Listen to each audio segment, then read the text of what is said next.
walk on the sun. Ain't no nigga like me, bitch, I'm 101. You don't gotta like me, nigga, just respect what I'm doing. Don't wait until after I'm gone. Don't wait until after I'm not here to tell you the niggas who really put on. Hey guys, welcome back to my channel. For those of you who are new, my name is Winter, and in today's video we're going to talk about the do's and don'ts of having your office in a storage. I'm going to just get right into the video because I don't want this video to be too long. So, let's begin. First, we're going to start off with the do's. First one, get insurance. Most storage facilities provide insurance, like they have their own insurance company that they go through. Background may be loud. That's the next thing about having a storage. Background might be a little loud because it is a storage. People moving in and out. And that, well, talk here and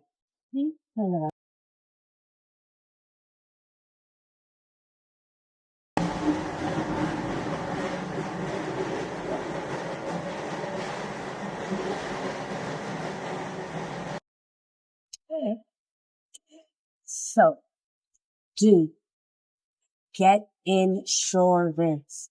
Get insurance. Most storages have insurance companies that they go through, and most storages require insurance anyways upon signing up. So when you sign up, they'll be like, here's the insurance company that we go through, and you have that insurance. They'll have a different variety of insurances that you can get. I would choose getting the one that covers more than what you have inside your unit, because God forbid anything happens, you want to make sure that you're covered and that you're compensated as well as being covered. Okay? Next, get a good quality power bank.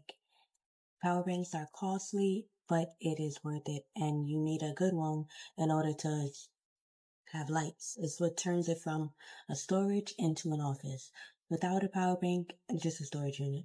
With a power bank, it is an office. Okay? So I already linked the one I have in my other video, but I'll link it again and I'll insert a picture if I can do that. I don't know if I'm that skilled yet. So let's do it like this, and that will be the picture of the one that I have. I got it on Amazon. I paid almost $300. It is on sale right now on Amazon for $200. So get it while you can. But it usually lasts me about a week, depending on how long I'm in here. The longer I'm in here, the less it lasts. So the days that I'm in here for hours on end, it only lasts me about 3 to 4 days. But the days I'm in here, like 1 or 2 hours per day, it'll last me for the whole week. I have a lot of things plugged in. I have my printer, I have my Cricut, I have my Rolo shipper, I have my ring light, I have my other lights for the backdrop. Not everything is on all the time, but everything is plugged in. So, and I have a huge extension cord that has 16 outlets in it. Okay.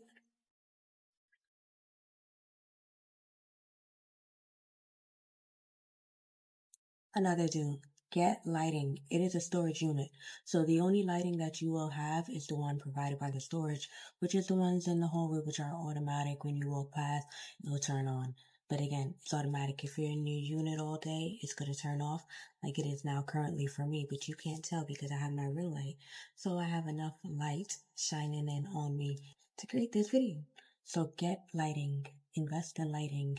Get good lighting, get good lighting, get good lighting. I cannot stress that enough because without good lighting, your content will be trash.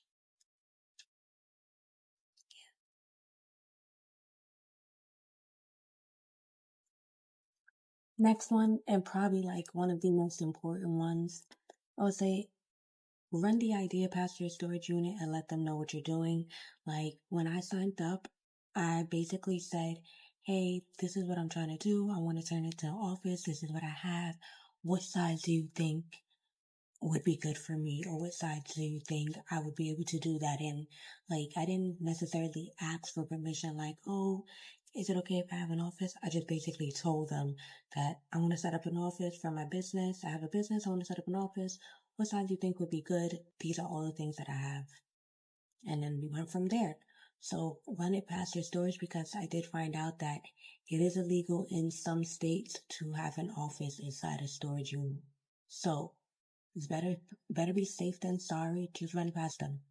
Let them know what you're trying to do before you actually do it and before you actually spend your money and make a purchase and do anything. Run the idea past them.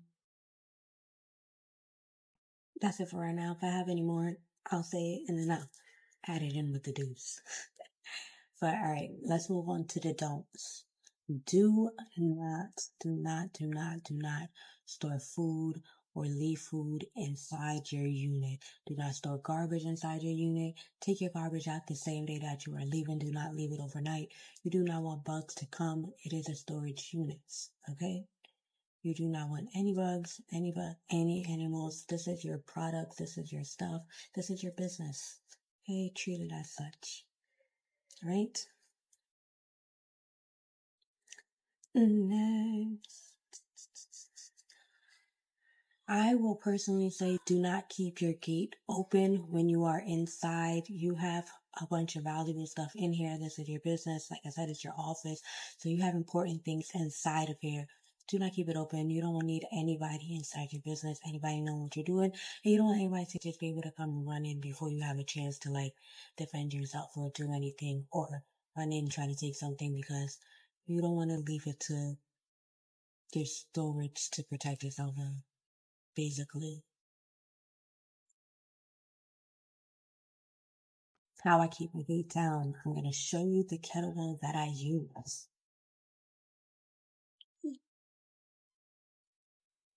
This shit is heavy. Oh, fuck.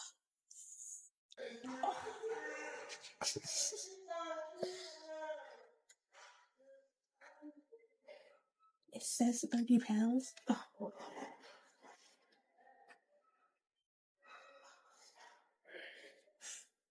It says 30 pounds, but ain't no way that's 30 pounds because I have kettlebells and kettlebells, whatever it's called, in my house. And I have a 20-pound one. And I know it's a 10-pound difference, but it's a plastic one. And that shit is so fucking light. Like, so light. Like, I'm there like,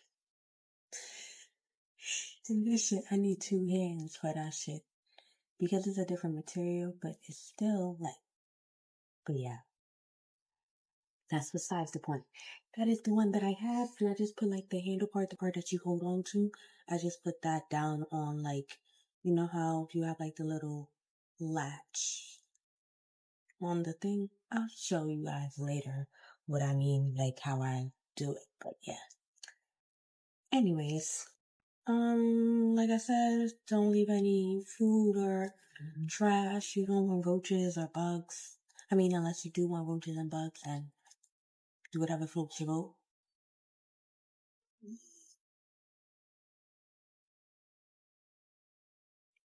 Things to expect. The price may change, the price may vary. So the price could be one thing when you move in and then it may go up over time as you're here. It all depends on your storage. I would suggest asking them like, hey, do you plan on increasing the price anytime within the next 6 months? Or just so you know, just so you have an idea and you can budget well. Okay? Next. Like I said, and as you've seen, it can be a bit noisy. So, but it doesn't matter if you're just trying to like record content and things that you don't plan on having, like using the background noise, like you plan on putting a sound over it. But if you plan on doing what I'm doing now, like recording a YouTube video, that's one thing to keep in mind. It can be a bit noisy, but you can edit around the noise. It's not always, well, my storage is not always extremely noisy or extremely busy. Like, so, next one. Some storage units can be nasty because some people can be nasty. Okay? And you're not supposed to keep food in your storages, and people like to keep food in their storages and all type of nasty sitting. And so just make sure your storage unit is clean before signing up. Like, walk through and inspect that. Make sure they don't have no mouse traps or rat traps or anything. I mean, again, whatever floats your boat. But yeah.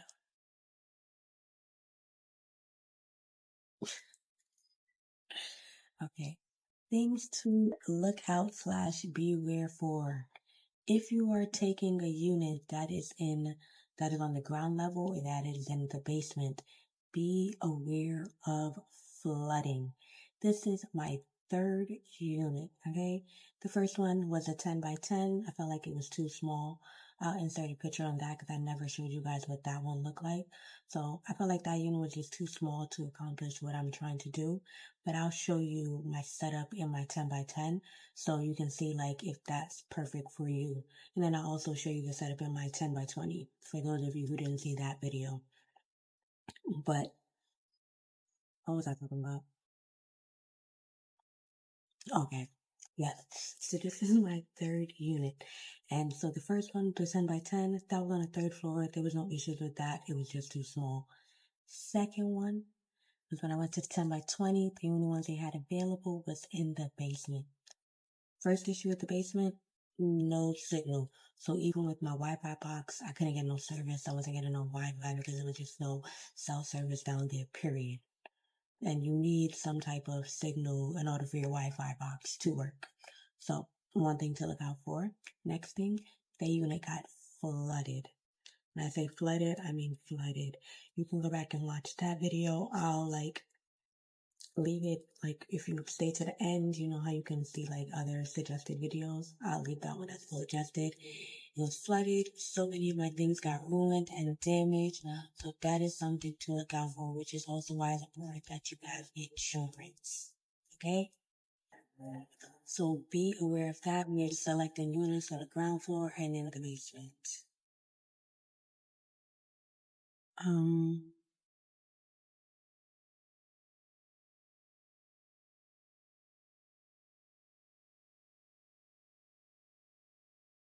I don't know. I don't think I have anything else to say.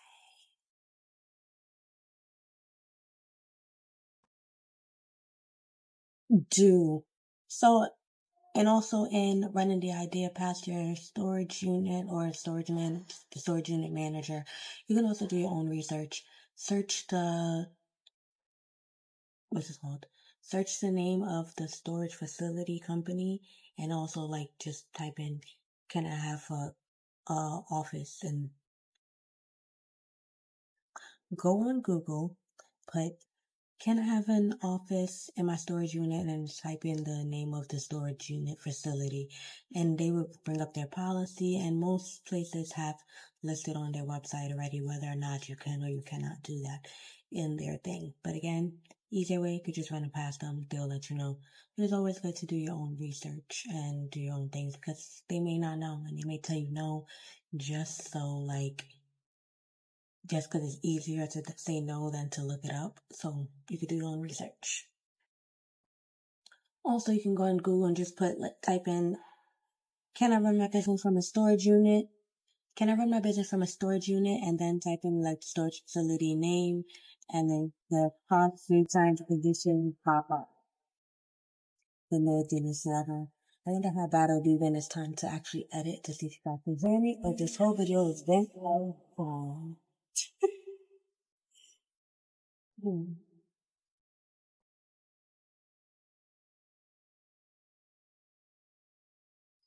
Do get Wi-Fi. You need Wi-Fi. I need Wi-Fi. I needed it for my printer. I need it for my laptop. I need it for my Rolo. Like, you need Wi-Fi for everything, basically. So, get a Wi-Fi. I got mine with T-Mobile. I spent $40 a month. Things to look out for. If your storage unit is not climate control. There you go. It could be too hot or it could be too cold. So look out for that. Ask them, are they climate control? Ask them, like, what is it like in the winters? How cold is it? Because remember, you're going to be in here for long periods of time. You're going to be doing things. You don't want to be freezing. You don't want to be burning up. And then if you are, you need to take precautions to handle that or either find a different unit. Another thing to look out for, and when I suggested like get insurance, also get insurance, like get your own insurance. don't solely rely on the insurance that the storage unit provides, because there's a lot of tricks and ticks and things like they like to do to. Okay, I'm gonna just use my example. So when my things got flooded in the unit, it was because it was a pipe burst in the storage unit, causing the flooding. And then the issue was it wouldn't have been as bad, the damage wouldn't have been as bad had the new unit, had the storage notified us that day, but they waited 3 days later. So my stuff was sitting and soaking in the water for 3 days. Okay. So now run it back. Remember I said a pipe burst in the storage unit, in the storage facility. Okay. Making it the storage facility's fault. The insurance company that they provided said, because it is the storage facility's fault, we are not paying you guys. That is not covered. That is listed in our terms and agreements with them, that if it is something that is, if the damage occurs because of an incident because of the storage facility, that is the storage facility's fault and it's on them to handle it. So now what do you do in that situation? So now I'm currently in the middle of getting a lawyer to try to help me get my money back and claims and things from that, because they're going to give you the runaround. They're going to give you the, this, we're working with them. And because they don't want to pay you, they don't want to say nothing. They don't want to pay out their own money. They feel like they got the insurance. They bring the insurance company. Why do they have to do it? But I feel like that's y'all issue. Y'all didn't read your terms and conditions. That's y'all fault. What that got to do with me? Okay? But those are just little things to be aware of and to look out for, because this is your livelihood. You don't want nobody playing and messing with your livelihood, because I know I don't. So,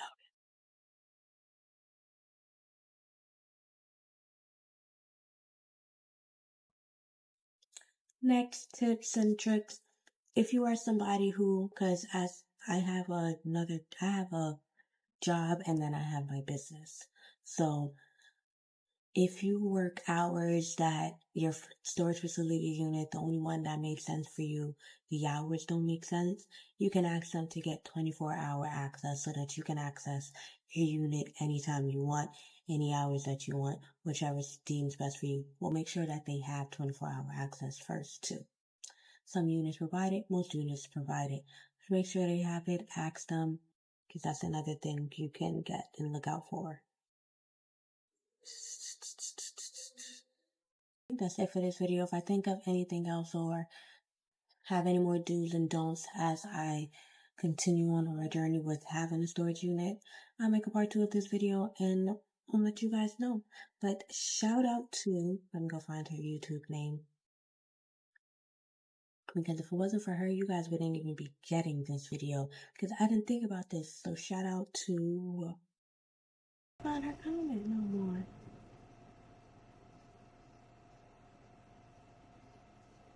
I'm really sad, because if it wasn't for her, you wouldn't be getting this video. So shout out to you anyways. Thank you for the idea. Thank you for watching my video. Thank you guys for all the support that I've been getting. Thank you for 200 subscribers.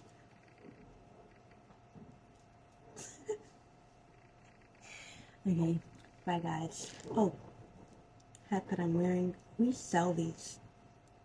Let me show you the different colors. See? Mm-hmm.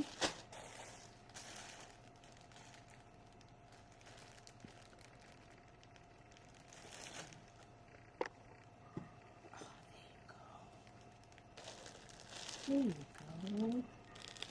Now you can see it, okay?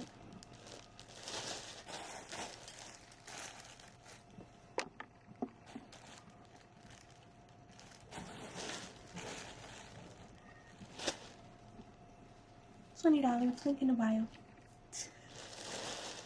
Okay, until next time. Oh, I'm going to record another video today, but in a different location. So if you see me in the same thing, it's not because I'm dirty, it's because I recorded 2 videos in one day.